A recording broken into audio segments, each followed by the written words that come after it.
కాబట్టి కాశీలో ముందు మనం ఉండాలంటే ఏం చేయాలి? ఈ దండపాణిని భక్తితో పట్టుకోవాలి. దండపాణి దండపాణి దండపాణి అంటూ వినయంగా ఆయనకి సాష్టాంగ దండ ప్రణామం చేస్తే మనం అక్కడ ఉండగలుగుతాం. అబ్బా, ఏమి వరం అండి అయింది. కుమారస్వామిని ఒకసారి ఆయనకి దండం పెట్టలేదట. ఇప్పటికి కూడా కాశీలో మీరు ఎక్కడ కుమారస్వామి గుడి చూపించడం చూస్తాను నేను. మీరు ఒక్కసారి కాశీ వెళ్ళండి. డుంటి విఘ్నేశ్వరుడు ఉన్నాడు, విశాలాక్షి గుడి ఉంది, అన్నపూర్ణ గుడి ఉంది, శనికి గుడి ఉన్నది, ఇంకా ఎన్నో లింగాలు ఉన్నాయి. ఎక్కడన్నా కుమారస్వామికి విడిగా అక్కడ ఒక గుడి ఉందా? కుమారస్వామి బొమ్మ ఉందో చూపించాడు ఎక్కడన్నా? కుమారస్వామికి కాశీ ప్రవేశ అర్హత లేదు. ఎందుకని? ఒకనాడు కుమారస్వామి వెళ్ళి పొరపాటున తండ్రికి నమస్కరించి ఈ దండపాణికి దండం పెట్టలేదట. అప్పటి నుంచి ఇప్పటికి కూడా అక్కడికి అడుగుపెట్టే అధికారం లేకుండా చేశాడు. కుమారస్వామి కాశీఖండంలో అగస్త్య మహర్షితో అన్నమాట స్వయంగా, అహమపి అత్ర వసతిం చక్రే తదనుసూయయా వసన్నపి మయా కాశ్యాం యత సంభావితో నసకా. నేను ఇప్పటికి కూడా కాశీ వచ్చి హాయిగా ఉండాలంటే అతని అనుగ్రహం కావాలి. నేను వచ్చి దండం పెట్టి వెళ్ళిపోతున్నాను తప్ప ఇక్కడ నాకు గుడి లేదు. లేకపోవడానికి గల కారణం దండపాణి ఆగ్రహమే. విఘ్నేశ్వరుడికి గుడి ఎట్టే పెట్టాడు, తక్కిన వాళ్ళందరికీ గుళ్ళు ఉంచాడు, నాకు మాత్రం గుడి లేకుండా పోయింది. అతని అనుగ్రహము లేకపోతే కన్న బిడ్డని కూడా మా నాన్నగారు కాశీలోకి రానివ్వరు.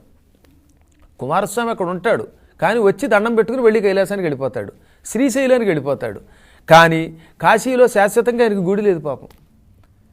దండపాణికి కోపం తెప్పిస్తే కుమారస్వామి చెబుతూ ఈ మాట, నాకే దిక్కులేదు, ఇక మీ సంగతి ఏమిటి? అందువల్ల దండపాణి శివుడు అంతటివాడు, ఆయనని సామాన్యుడిగా భావించకండి. కాలభైరవుడు దండపాణి ఈ ఇద్దరూ శివుడికి మారు రూపులు కనుక వాళ్ళకి నమస్కారం చేయాలి. అందుకే కాశీలో సంకల్పం చెప్పేటప్పుడు దండపాణి అని ఇవన్నీ చెప్పి వరసగా నెత్తిమీద దెబ్బ కొడతాడనమాట. అనుక్షణము అక్కడ భక్తి శ్రద్ధలతో మనం దండపాణికి నమస్కరించాలి. స్వయంగా నేను 8 శ్లోకాలు చదివి అప్పుడు కాశీకి వస్తూ ఉంటానని చెప్పాడు కుమారస్వామి. రత్నభద్రాంగజోద్భూత పూర్ణభద్రసుతోత్తమ నిర్విఘ్నం కురు మే యక్ష కాశీవాసం శివాప్తయే. ఓ మహానుభావ, రత్నభద్ర వంశంలో పుట్టినవాడా, పూర్ణభద్రుని కుమారుల్లో కల్లా గొప్పవాడా, నీకు నమస్కరిస్తున్నాను. కాశీవాసం ఎప్పుడూ మంగళప్రదంగా సుఖంగా ఉండాలంటే నువ్వే అనుగ్రహించాలి.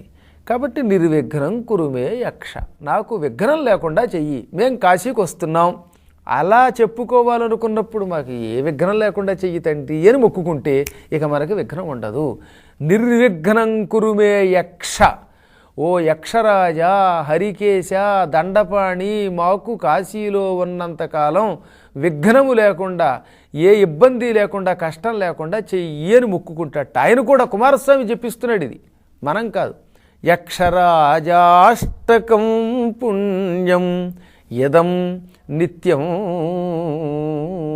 త్రికాలతః జపామి మైత్రావరుణే వారణస్యాప్తి కారణం దండపాణ్యష్టకం ధీమాన్ జపన్ విఘ్నైః న జాతు చిత్ శ్రద్ధయా పరిభూయేత కాశీవాసఫలం లభేత్.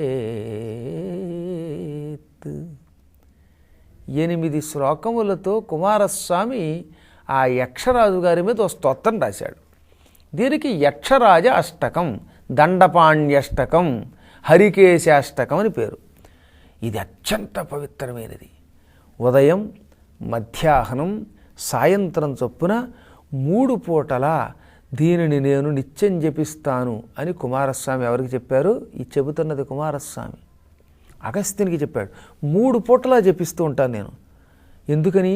ఇక్కడ 3 పూటలు అలా జపం చేస్తే శాశ్వతంగా కాశీలో ఉండనిస్తాడు ఆయన. కాశీలో ఉండాలి, కాశీలో చదువుకోవాలి, కాశీలో శరీరం విడిచిపెట్టాలి అని కాశీ కాశీ అని కోరుకునేవారు ఈ అక్షరాజాష్టకం చదవాలి. ఈ అద్భుతమైన అష్టకాన్ని భక్తి శ్రద్ధలతో కాశికాపురిలో వారణాసిలో జపించిన పుణ్యాత్ములు కాశీవాస ఫలితం పొందుతారటండి. మీరు కాశీఖండం ఎక్కడెక్కడి నుంచో వింటున్నారు, మామూలు చోట్లు కాదు, ఎన్ని ఊళ్ళల్లోంచి వింటున్నారో నాకు తెలుసు, అసంఖ్యాకంగా వింటున్నారు. ఈ వింటున్న వారందరూ కాశీ వెళ్ళలేరు కదా. ఒకవేళ వెళ్ళినా శాశ్వతంగా అందరూ కాశీలో ఉంటే ఈ హైదరాబాద్ ఏమవుతుంది, ఉన్న ఊళ్ళో ఏమవుతాయి, అందరూ అక్కడ ఉండలేరు, ఉందామన్న స్థలం ఉండదు. కాశీలో శాశ్వతముగా నివసించి కాశీలో శరీరం విడిచిపెడితే పుణ్యం.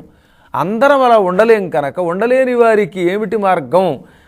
ఈ యక్షరాజ అష్టకాన్ని 3 పూటలా నిత్యం చదివితే కాశీవాస ఫలం లభేత్. కాశీలో శాశ్వతంగా నివసించిన వారికి వచ్చే ఫలితం అంటే కాశీలో మరణిస్తే వచ్చే ఫలితం వస్తుంది, వాడికి మోక్షం వస్తుంది. తద్వారా ఒకసారి ఇప్పుడు మీ అందరికీ కూడా ఈ యక్షరాజాష్టకాన్ని బోధిస్తా.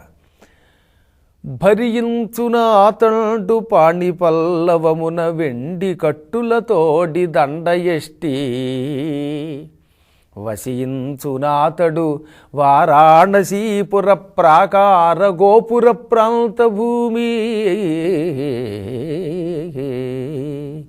ధరించునాతండు తప్తారకూటరు పరిపాటల ఛాయ ప్రబలు జడలు సవరించునాతండు సతతంబు రుద్రాక్ష భూషా విభూతి త్రిపుండ్రకంబు సౌమ్య రూపంబు వహిల్చు సజ్జనులకు పాపమతులకు వికృత రూపంబు దాల్చు పాపమతులకు వికృత రూపంబు దాల్చు పింగళాక్షుండు దీర్ఘ గంభీరమూర్తి చండికాపతి ప్రమథుండు దండపాణి. నిరంతరం దండపాణి ఎలా ఉంటాడో తెలుసిన? దండపాణి దండపాణి అంటున్న ఆ హరికేశుడని పేరు కలిగిన యక్షుడు ఎలా ఉంటాడు? చేతిలో పెద్ద కర్ర పట్టుకుంటాడు. ఈ కర్రకి వెండి కట్లు ఉంటాయన్నమాట. ఎప్పుడు కర్రలకి ఎక్కడికక్కడ చిన్న చిన్న కట్లు కడతారు. ఆ కట్లన్నీ వెండి కట్టులు. పూర్తిగా వెండి కట్లతో ఉన్న అద్భుతమైన ఒక దండం, పెద్ద కర్ర. కర్ర చివర ఇంత ఉండలా ఉంటుంది, చూడడానికి గదలా కనపడేందుకు వీలుగా. అటువంటి కర్ర ధరిస్తాడు.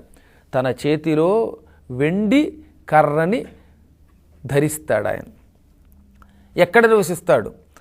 వారణాసిలో శ్రీ విశ్వేశ్వరాలయానికి పక్కనే ఉన్న పెద్ద ఎత్తైన గోపురం మీద కూర్చుని చూస్తాడనమాట ఎవరు వస్తున్నారు.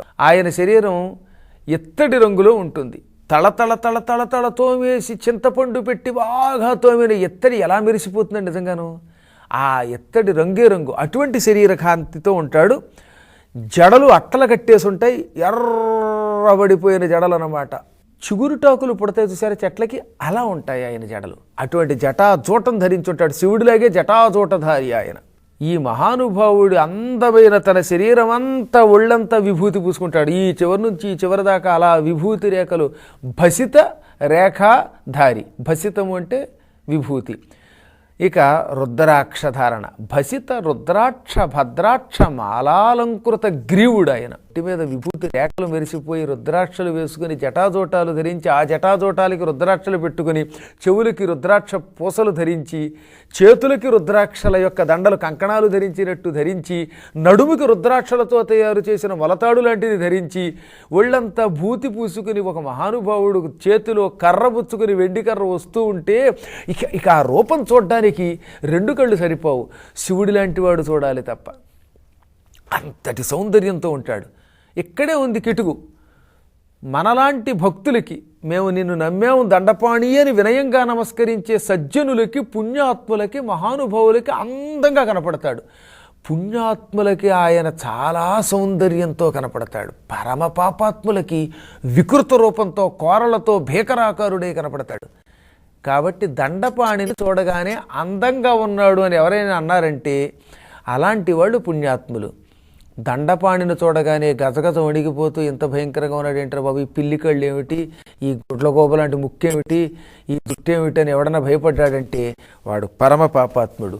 ఎప్పుడూ పరమాత్ముడు పుణ్యాత్ములకి అందంగా కనపడతాడు, పాపాత్ములకి వికృత రూపంతో కనపడతాడు.